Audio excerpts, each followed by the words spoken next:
Chauffeur de taxi depuis 4 ans, Omar participe à un projet pilote. Pendant 6 mois, il va troquer son taxi au diesel contre une voiture à hydrogène. Une technologie qui permet à ce taxi électrique de ne rejeter que de l'eau. Seule contrainte pour faire le plein, Omar doit sortir de Bruxelles et se rendre à Halle ou Zaventem. Seules 5 stations sont actuellement équipées à l'hydrogène en Belgique. Pour le plein, c'est 5 minutes, mais si j'ai 650 km d'autonomie, alors c'est pas chaque jour que je viens ici, ou chaque 2-3 jours.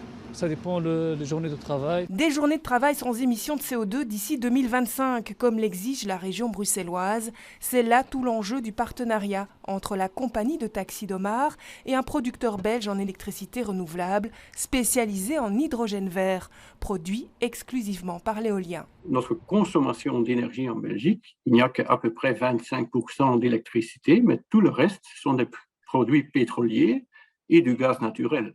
Et ça doit être remplacé aussi. Et c'est là qu'on pense que et l'électrification, mais aussi l'hydrogène vert peuvent jouer un rôle. Quand le test s'avère positif, donc la voiture est disponible, la consommation est comme prévu, les réductions de CO2 sont comme prévu, à ce moment-là, on va développer un pool qui est beaucoup plus important et à ce moment-là, on va envisager une station-service dans la région même.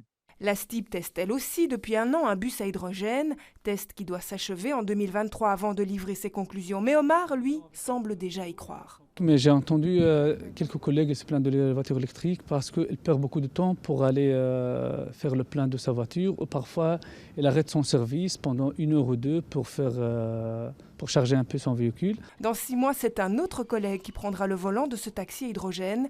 Les 2 partenaires se donnant 1 an pour estimer si le prix du véhicule, 75 000 €, vaut l'investissement.